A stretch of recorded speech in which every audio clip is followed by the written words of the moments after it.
லீலாவதியின் மரணம் விபத்தல்ல, கொலை, திட்டமிட்ட கொலை. ஆத்தா, ஆத்தா, வீட்ல யாரு?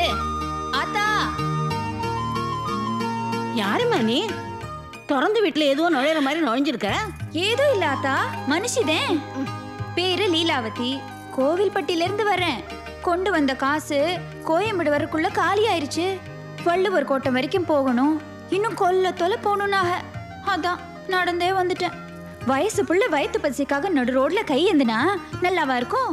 அதான் உன் வீட்டுக்குள்ள நுழைஞ்சிட்டேன். நீ ஒன்னும் சும்மா சோறு போட வேணாம் ஆத்தா. ஒருவா கஞ்சினாலும் உழைச்சி சாப்பிட்ட உடம்பு ஆத்தா இது. உன் வீட்டுல 10 பாத்திரம் இருக்காது? அதை கழுவி போட்டுட்டு அப்படியே ஏன் வைத்தியம் கழுவிக்கிறேன். இந்தா இங்க தானே இருக்கு. என்ன ஆத்தா, களவாணி பிள்ளையார் போலன்னு சந்தேகப்படுறியா? உன் நினைப்ப சொல்லி குத்தம் இல்ல ஆத்தா, நாட்டு நிலைமை அப்படி இருக்கு. ஆமா, இன்னைக்கு வீட்டுல என்ன வத்த குழம்பா? வாசனை தூக்கலா இருக்கு. இந்தம்மா, கிராமத்துக்காரியா இருந்தாலும் விவரமா தான் பேசுற. எங்க ஆத்தாவும் காரம் கொஞ்சம் தூக்கலா தான் போடும். வணக்கம் கலெக்டர்மா. வணக்கம் கலெக்டர் லீலாவதி ஐஏஎஸ். இந்த வீட்டுக்கு ஏன் வந்தீங்கன்னு எனக்கு தெரியல, ஆனால் உங்களை ஃபாலோ பண்ணி நான் ஏன் இந்த வீட்டுக்கு வந்திருக்கேன்னு உங்களுக்கு நல்லா தெரியும்னு நினைக்கிறேன். கலெக்டரா? என்னம்மா இது? யார் யார் நீங்களா? அம்மா, உங்களுக்கு ஏதாவது குழப்பம் இருந்ததுன்னா அப்புறமா அம்மாவை கேட்டுங்க. லீலாவதி, நம்ம விஷயத்துக்கு வருவோமா?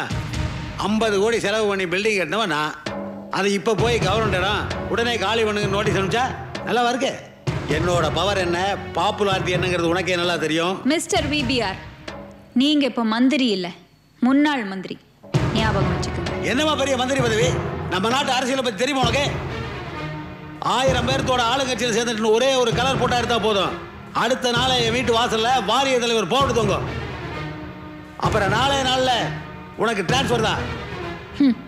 உன்ன மாதிரி ஊரை அடிச்சு ஒலையில போடுற பொறுக்கிங்கெல்லாம் பதவிக்கும் பவருக்கும் எப்படி வருவீங்கன்னு எனக்கு நல்லாவே தெரியும். ஆனா அரசியல்ல எங்க சுத்தினாலும் கடைசியில பப்ளிக் கிட்ட தான் வந்தாகணும். அந்த ஒண்ணும் தெரியாத அப்பாவி ஜனங்க காலில் விழுந்தாதான் உன்ன மாதிரி எல்லாம் தெரிஞ்சவன் கையில அதிகாரமே வரும். உனக்கு முன்னாடி மக்கள் கிட்ட நான் போவேன், உனக்கு எதிரா போராட்டமே நடத்துவேன்.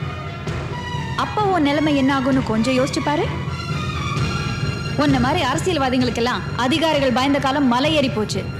Look here, we have ample proof that this particular piece of land belongs to our government. It'll be better for you if you surrender yourself, or else you may have to face the consequence. Looks like we'll end up meeting only the court. Leelavati, will you kindly get out? Yes.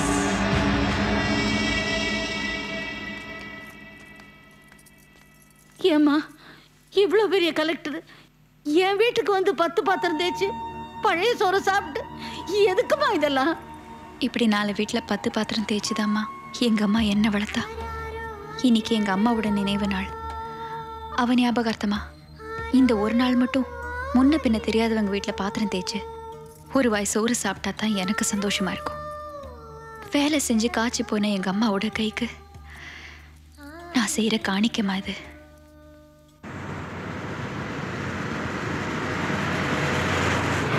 என்ன பிரியாவுக்கு மொட்டை போட்டுடலாமா?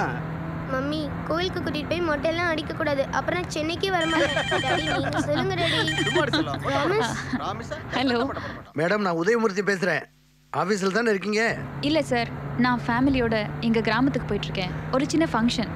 அந்த நில விஷயமா சொல்லியிருந்தானே, அது நீங்க சொன்ன மாதிரியே government நிலத்தை தான் விபிஆர் ஆக்கிரமிச்சிருக்காரு. நான் நோட்டீஸ் அனுப்பிட்டேன். Thanks madam. என்னதான் நாங்க தகவல் கொடுத்தாலும் உங்களை மாதிரி நேர்மையான அதிகாரிகள் நடவடிக்கை எடுத்தால் தானே நியாயம் கிடைக்கும்.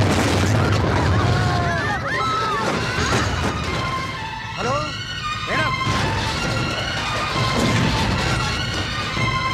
என்னாச்சு மேடம்? ஹலோ,